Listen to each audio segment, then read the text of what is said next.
IgM হাসপাতালে oxygen ও জলের মান নিয়ে প্রশ্ন তোলায় এক বৃদ্ধ রোগীকে জীবিত রেফার করার অভিযোগ উঠেছে। পরিবারের দাবি, রোগী সুস্থ থাকলেও শুধুমাত্র প্রশ্ন তোলায় কর্তৃপক্ষ অসন্তুষ্ট হয়। ঘটনাকে ঘিরে স্থানীয় মহলে ক্ষোভ ও ন্যায় বিচারের প্রশ্ন উঠেছে।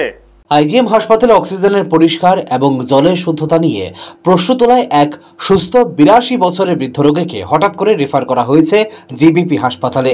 এমনই বিস্ময়কর অভিযোগ উঠেছে রোগীর পরিজনদের পক্ষ থেকে। পরিজনদের অভিযোগ, রোগীর শারীরিক অবস্থা স্থিতিশীল থাকলেও হাসপাতালের অক্সিজেন এবং পানীয় জলের মান নিয়ে প্রশ্ন তোলায় কর্তৃপক্ষ অসন্তুষ্ট হয়। এর জেরেই নাকি বিনা প্রয়োজনে রোগীকে জিবিপি হাসপাতালে রেফার করা হয়েছে। রোগীর এক আত্মীয় জানান, আমরা শুধু জানতে চেয়েছিলাম অক্সিজেনের মান কেমন এবং পানীয় জলের কি সঠিকভাবে সরবরাহ হচ্ছে। এর কিছুক্ষণ পরেই আমাদের জানানো হয় রোগীকে জিবিপিতে নিয়ে যেতে হবে, অথচ তখন উনি পুরোপুরি সুস্থ ছিলেন। ঘটনাটি নিয়ে স্থানীয় মহলে ক্ষোভ ছড়িয়েছে।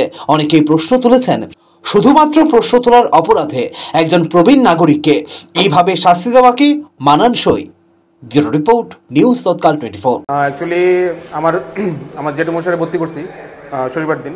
শনিবার ভর্তি করার পরে তার জ্বর ছিল, কাশি হইতো, তো তাই ভর্তি করছি। ওই দিনকাতে কি শুরু হয়েছে, আমি আইসি পরে দেখতেছি এখানে যে অক্সিজেনের সিস্টেমটা আছে, অক্সিজেন যে ডাক্তার দিতেছে পেশেন্টের, ওইটা আনহাইজেনিক। আমি ওই দিন প্রসেস করছি, তারপরে তারা চুপ হয়েছে। আজকেও সেম একজন রুগী স্ট্রোক করছে, তারে অক্সিজেন দিয়ে রাখছে, ইভেন অক্সিজেন যাইতেছেই না। আমি বলতেছি ভাই এটা তো অক্সিজেন নাই, তারপর গিয়ে অক্সিজেন লাগাইছে। এই প্রটেস্ট করার পরতে আমার পেশেন্ট ভালো চলতেছে, আমার পেশেন্ট রেফার করেছে জিবি। তা আমার যোগাযোগ করতে সুবিধা এখানে আইতে, তা আমি এর লিগে আপনার জানাইছি ব্যাপারটা যে আমি কি করলাম। আমি তারা সবাই ভালো লেগে যে অক্সিজেন যে দেওয়া হয় এটা হাইজেনিক থাকতেইব, ক্লিয়ার থাকতে, পরিষ্কার থাকতেইব। এটা পরিষ্কার না থাকে যে অক্সিজেন আমি নিতেছি বাসন লেগে, সেই অক্সিজেনই মানুষ মারা দেবো। এর লিগে আমি আপনারা দেখছেন নিউজ তৎকাল 24।